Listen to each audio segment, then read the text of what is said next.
you know, they Yeah, had to run out on the recording field and it's not and they had letting to me in. run and, you know, run with sit around. Yeah, I'm getting there, Jackie. I just got the YouTube going, so I'll start the.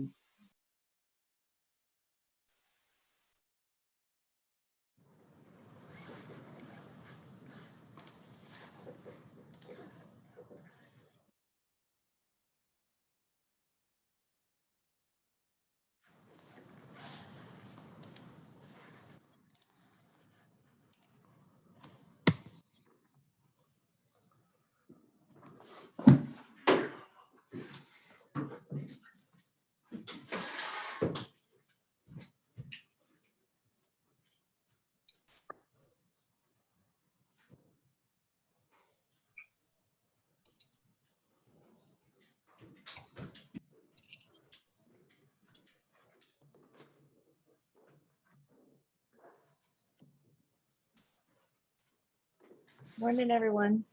Morning, Kelly. Morning. Hi.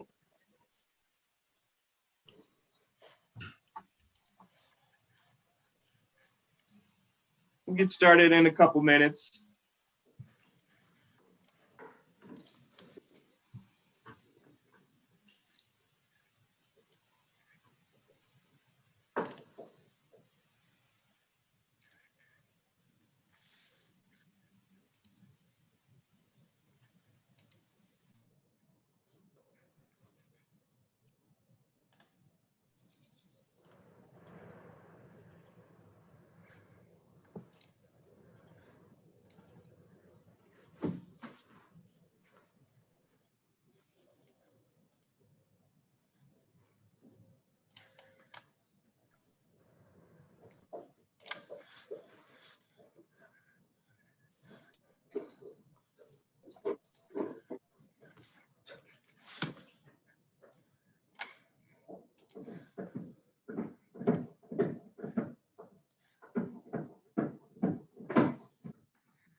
Morning, everyone.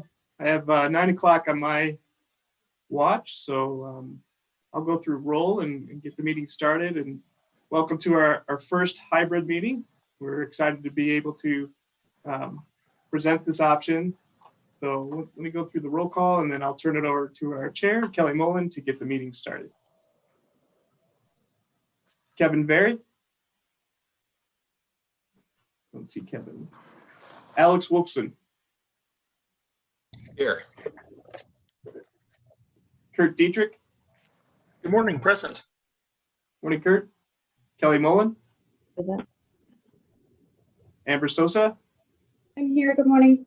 Morning. Ian Crittenden. Present. Mitchell Fink. Here. Julie Olander. Here.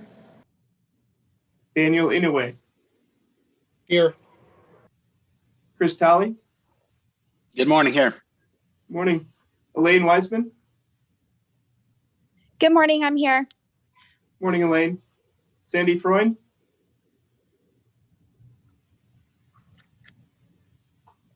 You there, Sandy? I thought I saw you.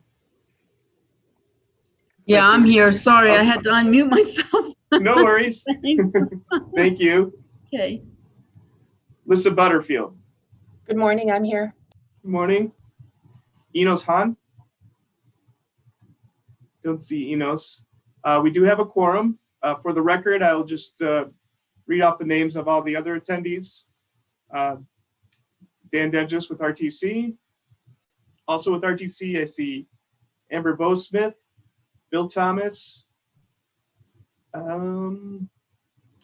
Jim Gee, James Weston, Nancy, is that Nancy Muse?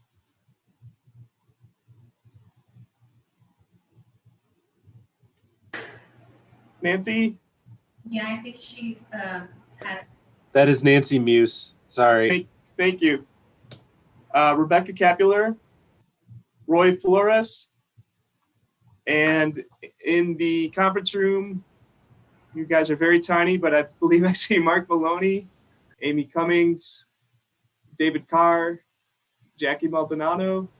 And then also we have, looks like Chris Cobb with the airport. And hi, Chris. And I see Diego Gonzalez. Sorry, I'm not familiar with who you're with. Hi, how's it going, sir? Good morning. I'm with the District 2 Traffic Office. Oh, thank you, Brenda. Diego. Good morning. I believe that's everyone. Did I miss anyone? Did you get Roy Flores? I did. All right. Oh, Nancy said she does not have a microphone, so thank you, Nancy. With that, I'll turn over to Kelly Mullen to call the meeting to order.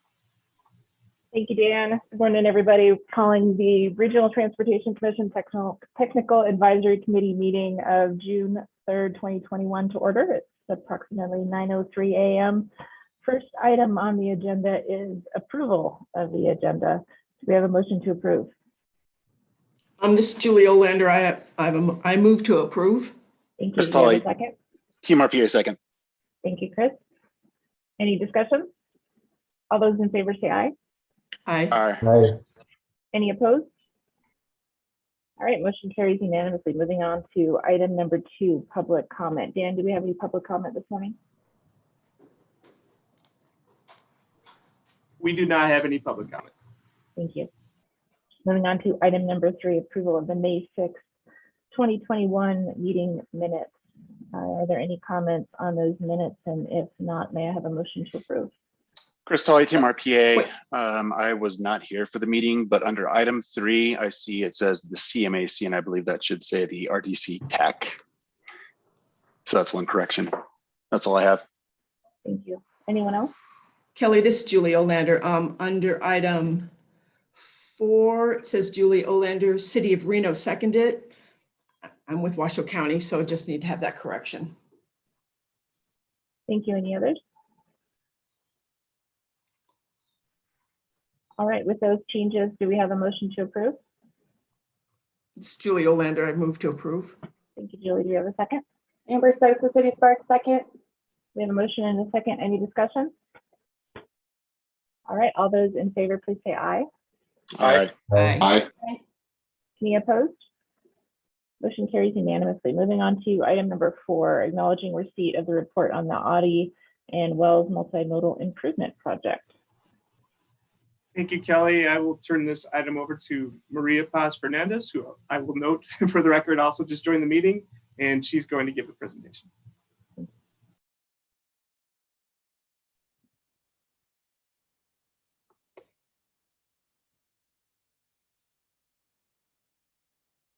Good morning. Thank you, Dan. I'm sharing my screen. Can you see it? 10-4? We can see it. Perfect. Thank you. Many of you already know me. My name is Maria Paz Fernandez, and I'm the RTC project manager for the Audi Wells project, which is going to start construction this summer. And that is very exciting news for the RTC, and I'm sure for the whole community as well. A little recap about this project. We have been doing presentations with this group since we were at 30%, 60%, 90%, and now we're very excited. We have finalized the plans. We have put the project out for bid, and we're in the process of selecting a contractor to start construction, like I said, this summer. The project spans from Pyramid Way and Audi Boulevard in Sparks all the way to Wells Avenue and I-80 westbound ramps in Reno. The proposed features of this project, if you remember, as you can recall, are sidewalk, ADA improvements, pedestrian ramps, landscape, new lighting, raised concrete medians in the road, and also a raised cycle track. The cycle track is going to start from Sutro in Reno all the way to Pyramid Way in Sparks. From Sutro to the I-80 westbound ramps, we are proposing to connect the existing multi-use path on I-80 with a proposed new multi-use path that will connect to the new cycle track.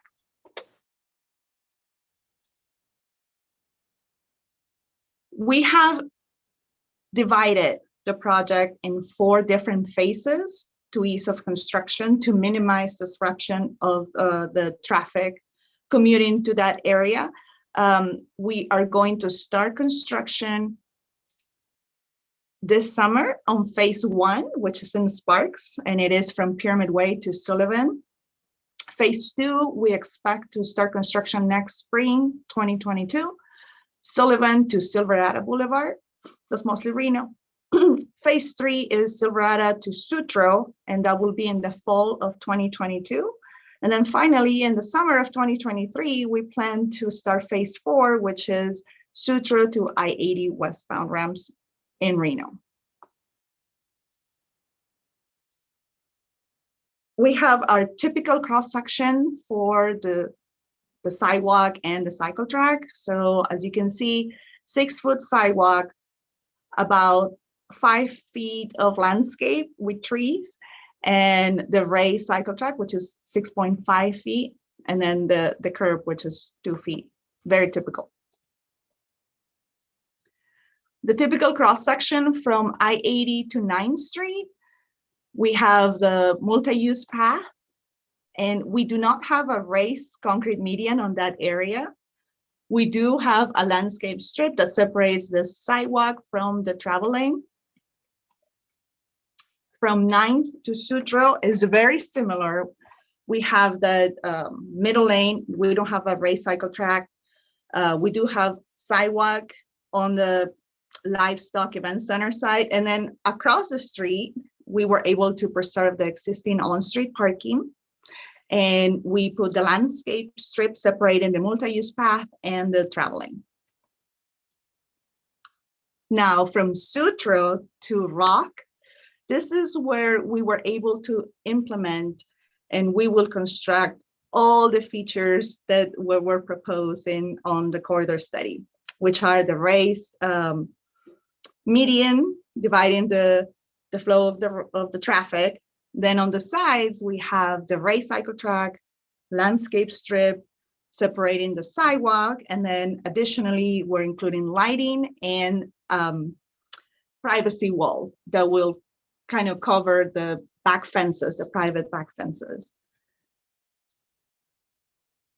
In this area, we also find the pedestrian crossing bridge that will be removed. That is at Silverado and Audi. We expect that to be demolished around in phase either 2 or 3, so in 2022. And we believe that it will be done in a couple of weekends, marathon weekends. We will coordinate with the SPX projects for detours and all that great stuff. This is a rendering.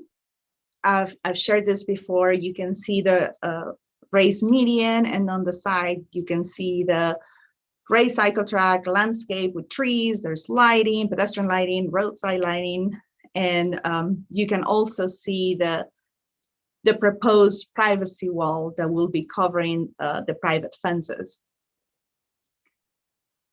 And then the final section, the cross section, we were only able to install or propose to have the landscape strip on one side of the road because of the width, but everything else will be in there, the cycle track, the raised cycle track, sidewalk, raised median, and only landscape strip on one side of the road because of right-of-way constraints. And that's mostly in Sparks from Rock to Pyramid. Thank you for listening and giving me the opportunity to present this to you, this news, to share the news that we are starting construction pretty soon. We're looking at first or second week of July. So next month. And if you have any questions, don't hesitate to contact me via email, mpasfernandez@rtcwashoe.com, or call me 775-335-1861. I will recommend to check the project website. We will be updating traffic control, any other news in that website, and it is audywellsproject.com, or follow the RTC on social media, Facebook, Twitter, and Instagram. And thank you again for your time. And I'm open if you have any questions. Maria, thank you so much for the presentation. It's super exciting to see this moving forward. Does anyone from the group have questions for Maria? I do. Hi, Maria. This is Amber from City of Sparks. Hi, Amber. Hi. Are you taking the construction contract for this project to your board meeting in the June or the July board? I think it will be an informational item, maybe in the July. I don't think we're gonna cut it to the June board. But it is an informational item because we award to the lowest bidder. Awesome. Thank you. You're welcome. Any other questions for Maria? All right, if not, may I have a motion to acknowledge receipt of the report? Crystal, ATMRPA, so moved. Thank you, Chris. Do we have a second? Amber Sosa, City of Sparks, second. Thank you, Amber. We've got a motion and a second. Any discussion? All those in favor, please say aye. Aye. Aye. Any opposed? Motion carries unanimously. Maria, thank you again. Thank you. Bye. And then moving on to our next item, item number 5, that is recommendation of approval for the transportation alternative set aside program guidance, scoring criteria, and application. Looks like we have Rebecca for that. Hi, Rebecca. Hi, good morning. How are you? Thank you for letting me bring this item to you. We are asking for a recommendation is to approve the TA set aside programs guidelines. We updated our guidelines and our application, and I think everyone will be happy with the application because it's now a PDF that's fillable. So we streamlined that process to make it easier for applicants as well as staff, so we can easily see them without having to read people's handwritten information anymore. So that's one bonus. The other part is we updated our eligibility, not our eligibility, excuse me, our guidelines, and that should be included in your packet. I just want to note that the scoring criteria, which I'll go over in a minute in a short PowerPoint, has the accurate points in there. The staff report, we changed at the last minute the points, and I didn't update in that. So I just wanted to note on that. If you have any questions after the TAC or during the TAC, you can definitely ask me here or email me at rcapuler, KAPULER @rtcwashoe.com, and I'll be happy to go over that with you. So I'm going to share my screen here, if you bear with me, please. And I'll pull this up. And like I said, it's very brief, and there's 4 sections in the guidelines for the scoring criteria that we, let me see, from beginning. Obviously, I can't talk and do things at the same time. So there's 4 areas. Let me start back here. The purpose and eligibility of the TA set aside has stayed the same. That is basically regulated by the federal government, and we have federal guidelines. So we didn't change who's still eligible to apply. As you know, that would be like, in the past, we've had applications from local governments. The transit can apply, safe routes to school. We've had partners that are nonprofits like Reno Bike Project or Kiwanis that do outreach and education for bike and pedestrian safety to youth. So the eligibility requirements still stay the same. Tribes can also apply and are encouraged to apply. The next section is section number 2, which is process. The process has changed just a little bit, where we would receive applications in the past and staff would verify them. That stays the same. Now we have a scoring criteria, which, as I mentioned, I'll go over on the next slide, and that's a little different.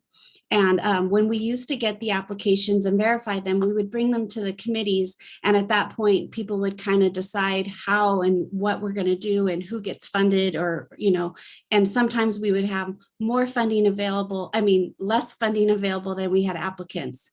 So to streamline that and to help us have a smoother transition at the committees, we're going to verify the applications and rank and score them, and then have an internal meeting with the applicants and go over, you know, if we have more applications than funding, we can then discuss if anybody has a scalable project and they want to request a lower amount, and we can do that on the side instead of at the committee level. And then once we have agreed and came up with a ranked and scored process, we will bring it to the advisory committees. And then after that, we have a recommendation, it'll go to our board for approval. So it hasn't changed that much. We're just adding one extra meeting in between that. And we have met with the jurisdictions, and they were all open to that. And I also talked with Safe Routes to School, and they thought that was a good process as well.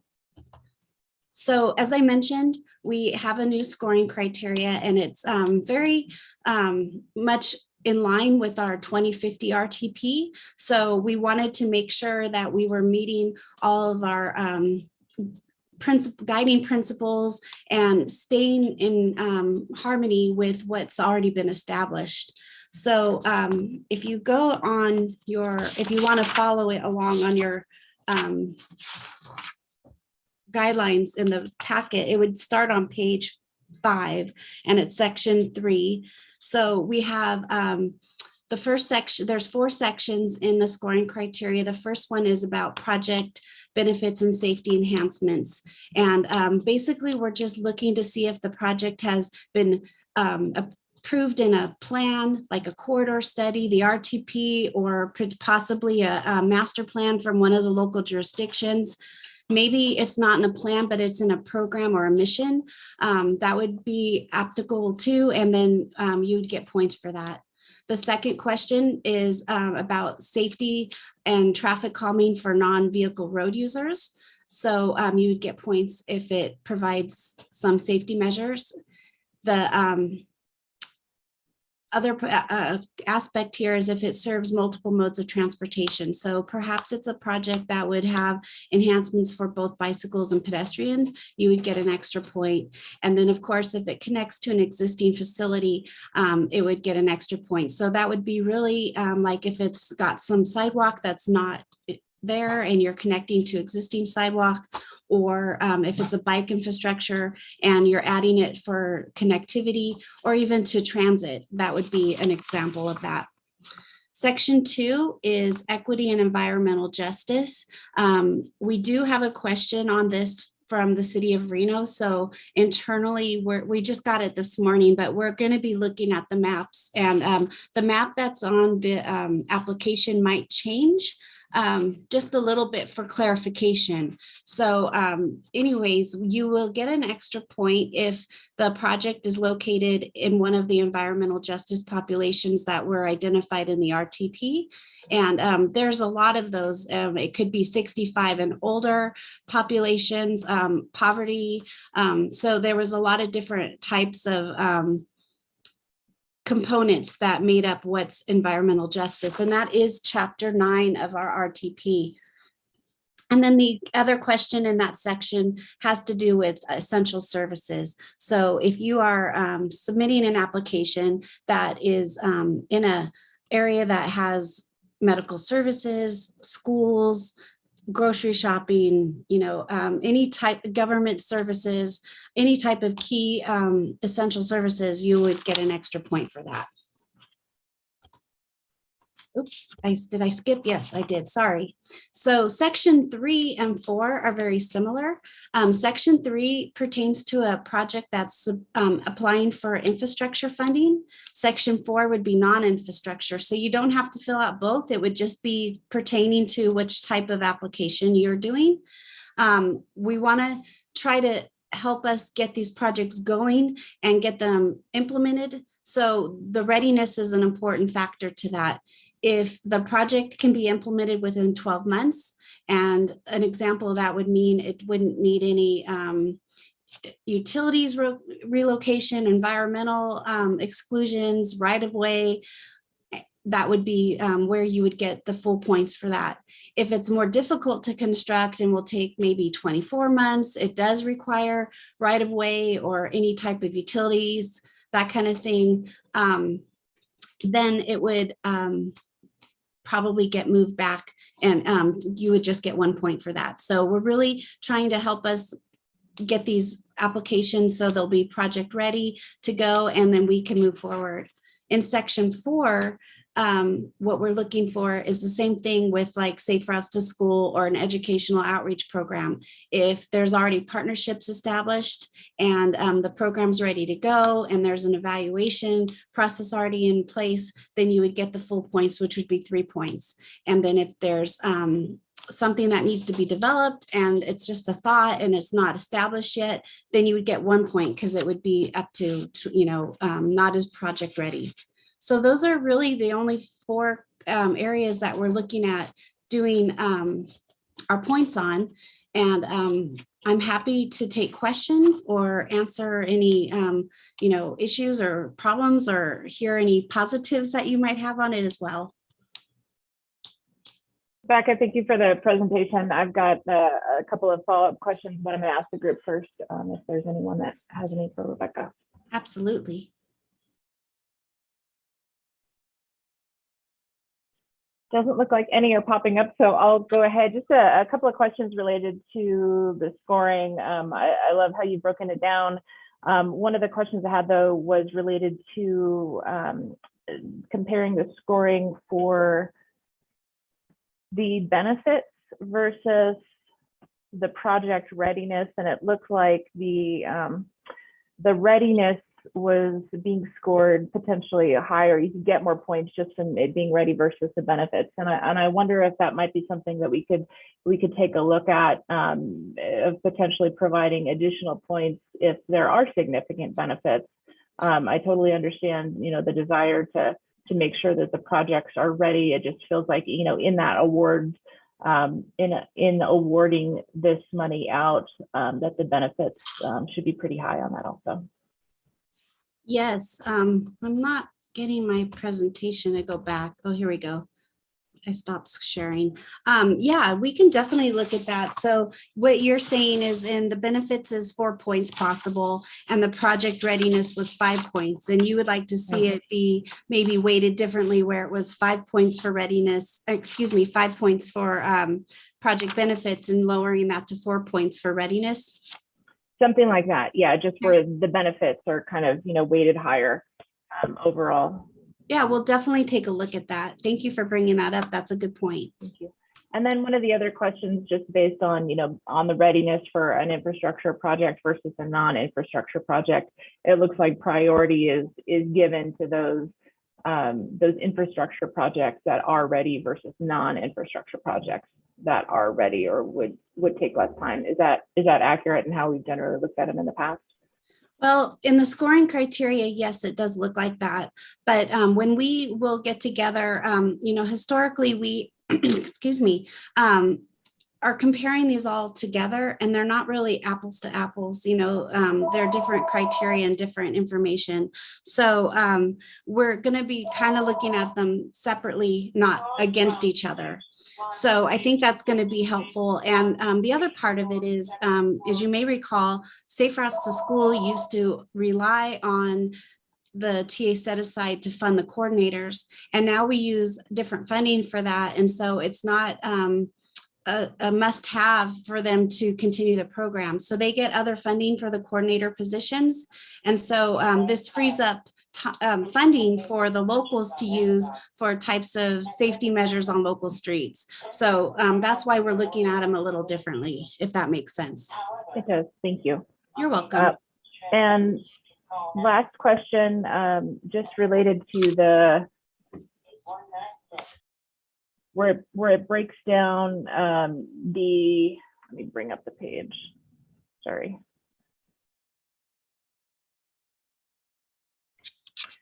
So when it comes to that readiness, is it pretty much they would get, as long as can be implemented within 12 months, they would get 5 points? Yes. And okay, so those other examples in terms of not acquiring right of way or utility relocation or meeting the categorical exclusion, those are kind of examples, but really the decision of whether or not they get 5 points is based on if it can be brought forward in 12 months. Yeah, that so right? the way we're looking at it is, if there's 2 questions. The first question is, if it can be done within 12 months, you get the full 5 points. And Okay. if it can't, you would get 1 point. And you know, a lot of the purpose for that is that the funding is available for a limited time. And some of you may have known that when you try to go through NDOT and do the agreement process, that takes a while. So we want to make sure we don't lose the funding and that we have everything good to go. The more ready and secure the project is, the better. In the past, for example, we've had people say, we want to implement traffic calming on these streets. However, they haven't identified the streets yet. And then by the time they get to the LPA process, they're scurrying to try to get that information. So we're just trying to have people do a little bit more heavy lifting in the beginning so their project is ready to go, and the LPA process will be a little bit smoother, and then we won't lose any of our allocated funding. Thank you. Any other questions from the group for Rebecca? All right, if not, can we have a motion for this item?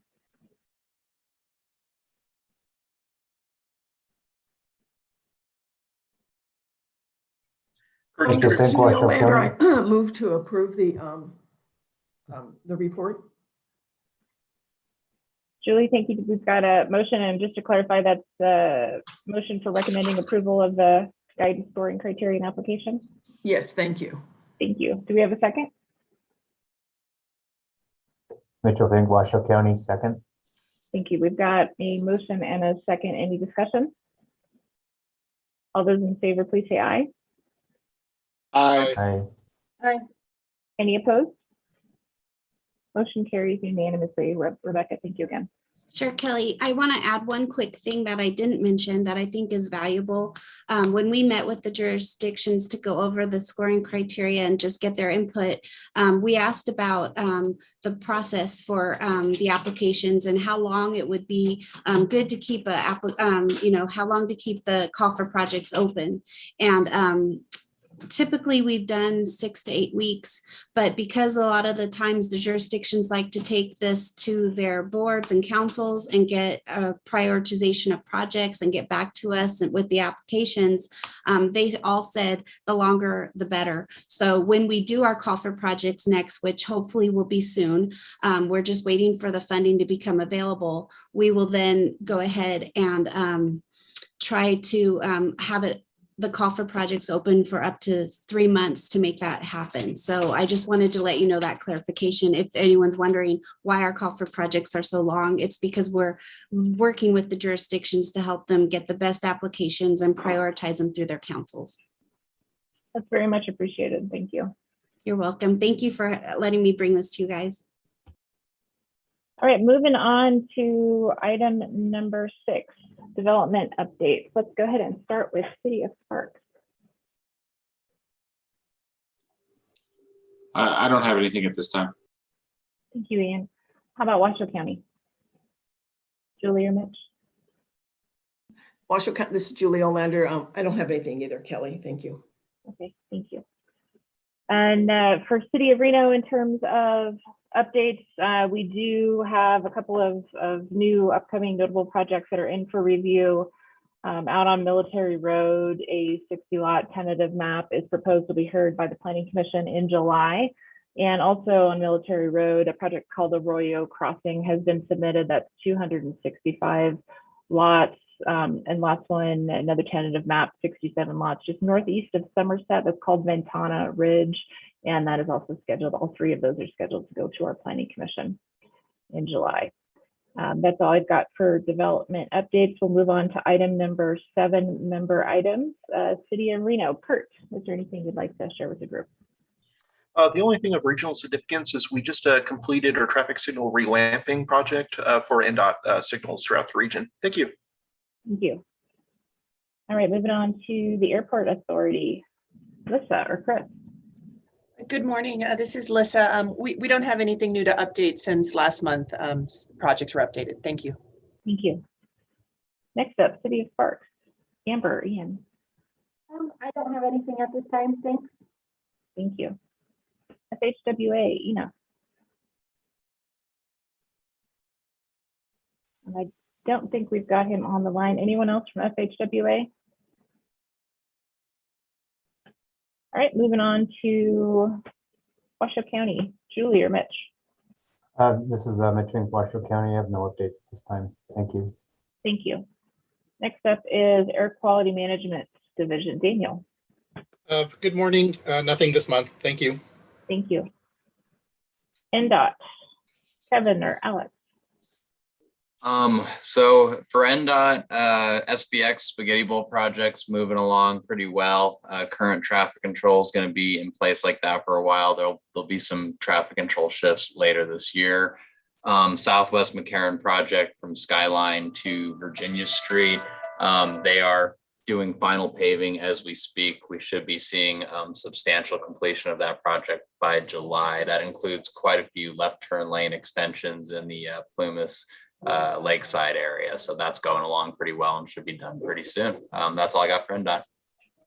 Thank you, Alex. TMRPA, Chris. Nothing today, but I should have some stuff for this in the next meeting. Thank you. Thank you. School District, Sandy. Hi, Kelly. No, nothing to report right now. Thanks. You guys are easy today. All right, last one up is Indian Colony. Did we have Elaine on the line? Yes. Yes, I'm on the line and no updates here. Thank you. All right, thank you. Next on the agenda, item number 8, agenda items for future TAC meetings. Do we have any suggestions for that from the group?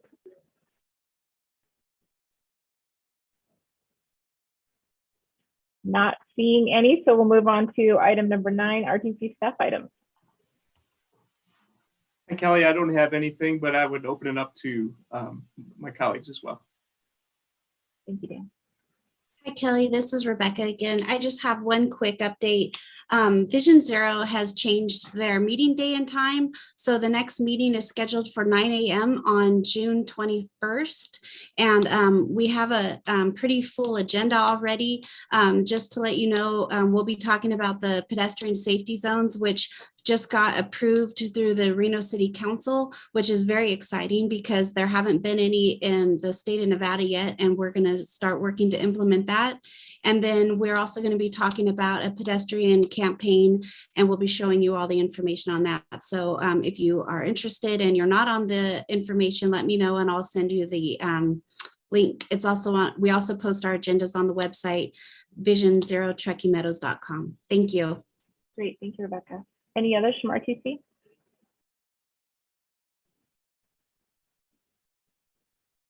Okay, moving on to item number 10. Dan, did we get any new public comment in? No new comments. Thank you. Thank you. Last item, item 11, adjournment. Do we have a motion to adjourn? Crystal Item RPA, so moved. Thank you. Do we have a second?